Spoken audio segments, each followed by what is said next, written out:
Pessoal, estamos de volta aqui agora com o Dr. Nímel. Vamos continuar nossas perguntas, né? Então, Dr. Nímel, tem uma coisa assim que me preocupa muito e eu ouço muita gente falando sobre vida saudável. Ex-pacientes de câncer têm um pouco de receio de muita coisa, né? Eu não tenho medo de comer excesso, vamos supor, comi um pedaço de pizza agora, se eu for comer o segundo pedaço eu já fico com medo.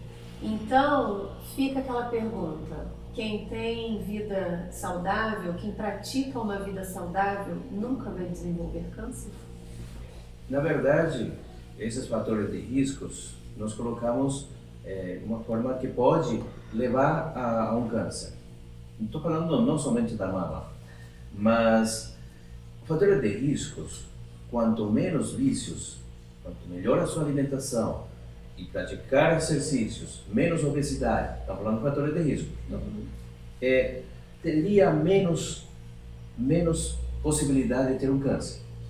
Então, não é que essas pessoas não vão desenvolver, mas eles vão desenvolver muito menos que aquelas que não faz nenhum tipo de controle, né? Então, nós temos os fatores de risco: a obesidade, fumo, por exemplo, tabagismo, uso prolongado de anticoncepcionais, né, e hormônios, também pode ser um fator de risco para a mama.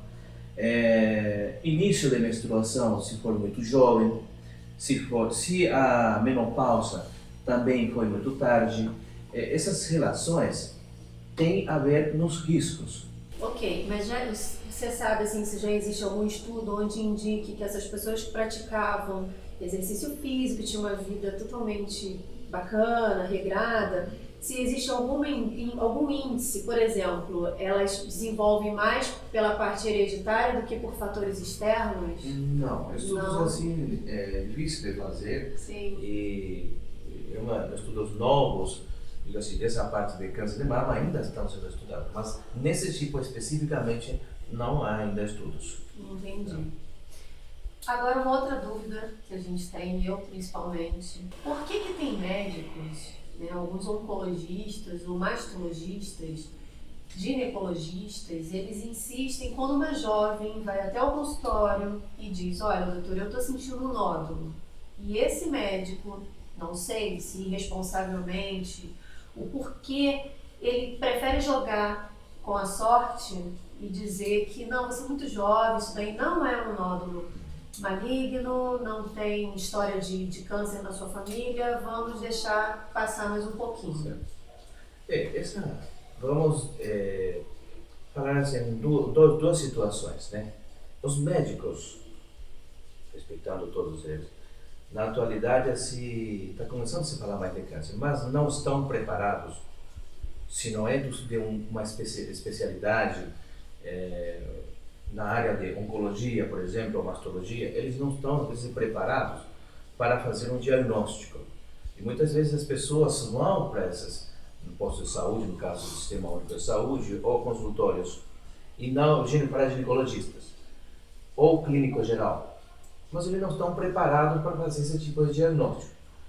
Seria um pouco leigos também e não querem pensar no câncer, ninguém quer pensar no câncer.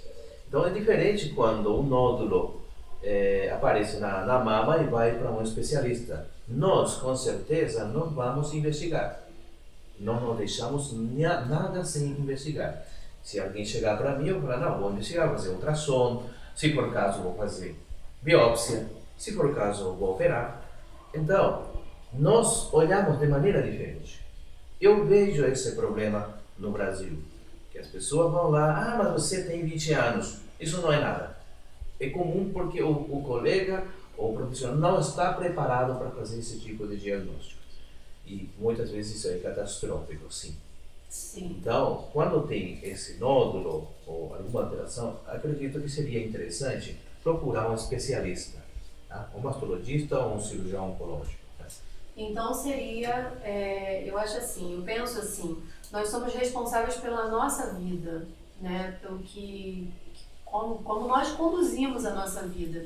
Então, o ideal é que, como paciente, se existe uma dúvida, se esse médico de repente deixou, não é nada disso e tal, o ideal é que possamos procurar um especialista nessa área e aí sim a gente verificar mais profundamente se realmente se trata ou não de um câncer. Isso é um tabu, cortando um pouquinho. A nossa área, como mastologista ou cirurgiões da área da oncologia, as pessoas não gostam de consultar, eles têm medo. Inclusive, quando você se apresenta no lugar, eles falam: o que é a sua área? Eu sou oncologista. Não, é o último lugar que eu vou passar. Então já tem esse problema. Então as pessoas ficam procurando pessoas, ou colegas, ou profissionais, que tipo fugindo daquilo. Exatamente. Mas na verdade é o contrário, tem que chegar para a gente para poder fazer a prevenção. Exatamente. Porque nossa função, por exemplo, no Centro Médico Oncológico, nossa função principal é fazer a prevenção. Isso não quer dizer que você não vai ter o câncer, mas você pode descobrir numa fase inicial que a possibilidade de cura é muito grande. Isso em todos os tipos de câncer, não é? Em todos os tipos de câncer.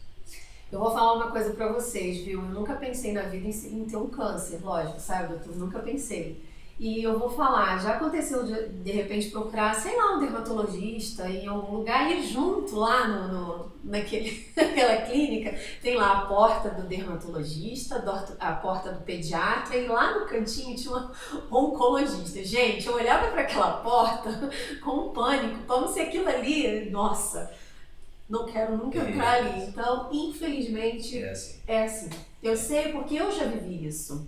Eu costumo falar para todo mundo, e sempre vou estar repetindo isso, eu nunca sequer procurei saber o que era realmente, efetivamente, um tumor, um câncer. Eu nunca me preocupei. Geralmente a gente lê sobre artigos, né? Vamos ler sobre a febre amarela, vamos ler sobre um vírus e tal. Você até lê, né? Sobre a dengue, mas sobre câncer, você vira a página e você não quer nem ler a reportagem. Como se aquilo ali fosse fazer você ter câncer. É o medo. É o medo. É o medo de ter aquilo, então as pessoas negam isso. Exatamente. E nós sabemos que todos deveriam fazer uma prevenção, mas chega a uma certa idade, aquele que não tem histórico familiar, todos deveriam fazer. Sim. A partir dos 40 anos, uma mulher tem que começar a fazer, no caso da mama. Um homem também, 45 anos, 50 anos, se tiver história familiar antes, mas geralmente não fazem, por causa do medo. Sim, e uma coisa que eu vou até falar aqui, né, isso eu acho que isso rende até outro programa, é o caso SUS, que é 45 anos, né? Isso. Então, a gente já tem um outro problema aí. Isso, a parte governamental, às vezes, por questões econômicas, eles colocam 45 anos, né? Sim. Mas aquele que tem história familiar não tem problema de eles fazerem antes. Mas você chega no nível, são 3 níveis, primário, secundário e terciário, no SUS. Posto de saúde, especialistas e o nível terciário somos nós, que é oncologistas. Quando você vai a uma pessoa jovem, 30 anos, eu estou com um problema de mama, eu quero fazer exame. Eles não fazem, porque o SUS nem permite que eles peçam exame. Já tem uma regra. Já tive várias reuniões com eles para tentar melhorar isso. Com apoio da parte de particulares e apoiar a parte do SUS. E eles querem pedir mamografia, querem pedir ultrassom, eles não são autorizados. Então é um problema, não podemos falar isso numa outra oportunidade. Nossa, tem papo, tem assunto para a gente falar. Uma dúvida que eu tenho também, e eu acredito que muita gente. Qual é o período da vida da mulher que a gente considera mulher jovem para cometimento de câncer de mama? Bom, como estatisticamente nós observamos pela incidência, né, por isso que eu falo incidência de câncer, dos 40 aos 55 anos de idade é o mais comum. Depois de 55, 60 anos, já começa a diminuir. Pode ser fator hormonal? Pode. 40 anos até o término da menopausa é mais intenso a possibilidade de ter um câncer. Depois da menopausa também pode ter. Aí mas os hormônios já vão diminuindo. Então 60 anos, vão fazer ainda exame de mama? Vão, sim. Mas não vai ser tão importante, de repente, se não tiver nódulos, já vai diminuindo a frequência. Poderia fazer a cada ano, depois de 60 anos, pode fazer a cada 2 anos, se não tiver nada. Entendi. Então, uma mulher jovem, ela pode desenvolver, de repente, um índice, pode ser que eu esteja falando uma bobagem, mas vamos supor, uma mulher que ela está antes dos 40, vamos supor que ela tem 28 anos, ela é muito mais propensa a desenvolver um ER2, um triplo negativo, do que um positivo hormonal, por exemplo. O mais jovem, essa parte de estudos imunohistoquímicos, é mais agressivo. Sim. E quanto mais agressivo, tem menos correlação com parte hormonal ou estudo genético como HER2, né? Uhum. E eles são mais graves. Em jovem, a doença é mais grave. E muitas vezes não tem esses receptores. Tá? Uhum. E se não tiver receptores, aí há um tipo de tratamento específico para tal. Certo. Mas eu acho assim, em jovens, a maioria das vezes é benigno. Por isso que, isso já por causa de ser jovem. Por isso que as pessoas, os médicos, os colegas, profissionais, eles falam que pode ser benigno. A porcentagem de ter câncer antes dos 40 anos, se não é hereditário, é muito pouco. Certo. O que seria uma superexposição hormonal e quanto tempo de exposição justificaria um câncer? Esses são fatores de riscos. Uma pessoa vai ter maior risco dependendo da biologia, da fisiologia da pessoa. Então, uma pessoa seguiu todas as regras de bem-estar, né? Correr, saúde, alimentar, mas ele estava usando um anticoncepcional, por exemplo, hormonal. Sim. Usou mais de 2, 3 anos.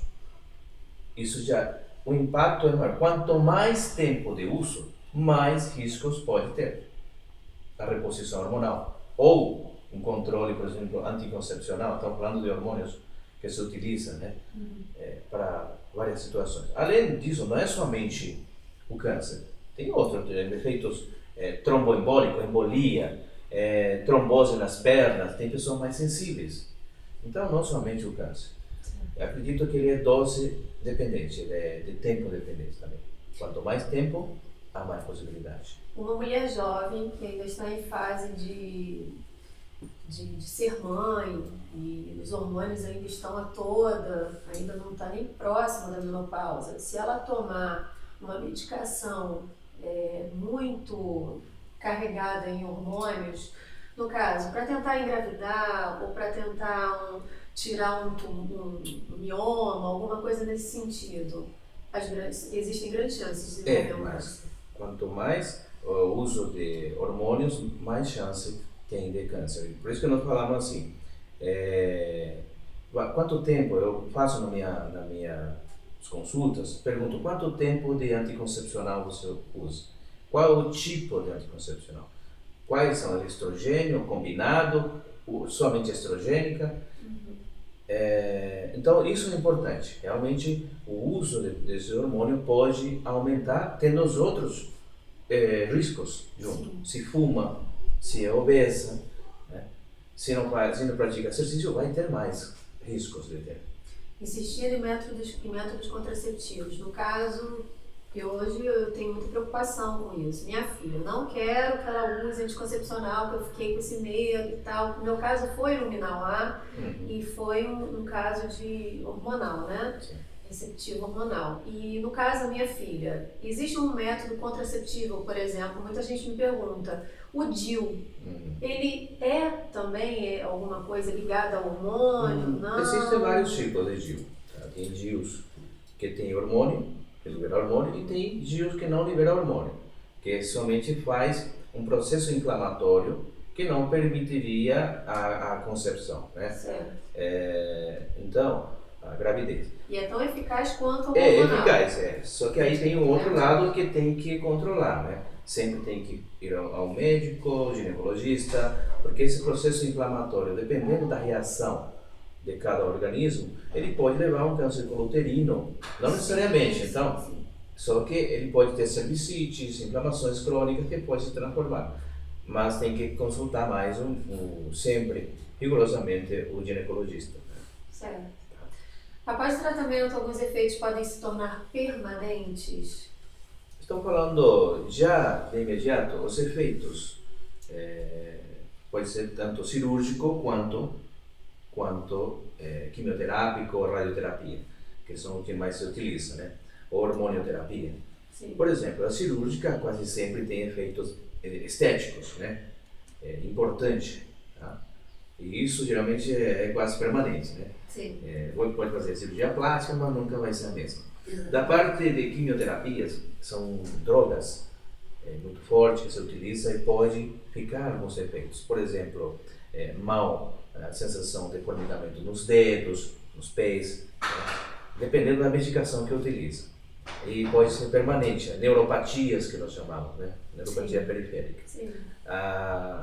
Dependendo se é hormônio positivo, por exemplo, estrogênio, progesterona, você pode continuar usando ainda hormônios por vários anos depois de um tratamento de quimioterapia e radioterapia.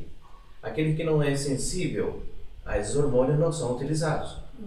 Por que você faz? Por exemplo, diminuir o estrogênio da mulher. Você usa tamoxifeno, esse tipo de medicação, sim, que pode ter efeitos. Artrites, né? No ombro, dores articulares no joelho, dor no corpo e durante o uso. Doutor Nímio, então a nossa conversa não acaba por aqui. Nós vamos ter muitas outras perguntas para trazer para você, porque eu acho que o câncer de mama é assunto que não acaba. A gente vai ter assunto aí para sempre, tem sempre uma dúvida, tem sempre alguém querendo saber mais. E agora há pouco tempo teve a ASCO também, 2017, que trouxeram também vários assuntos, vieram falando sobre gravidez, né? Isso também já vai ser assunto para outro programa. Parece que tem aí uma descoberta bacana. O senhor tem alguma coisa para dizer sobre isso? Ainda são estudos aí que estão se apresentando, né? Gravidez e câncer de mama, por exemplo, é uma situação bastante delicada de tratar, né? Porque não consegue fazer uma quimioterapia, será que você vai abortar, como dizem, né? Sim, se o câncer vai voltar. E aí se você vai interromper uma gravidez ou esperar que ele nasça, são situações difíceis. E quando acontece na gravidez, eles são mais agressivos também. Porque às vezes não são muito relacionados a estrogênio, mas a progesterona, outro tipo, mas ainda não se sabe muito bem a biologia disso. Certo. Mas nós sabemos que ele é mais agressivo. Exatamente. Então nós vamos ter muitas outras coisas para conversar, muitos assuntos para falar com o Dr. Nímio.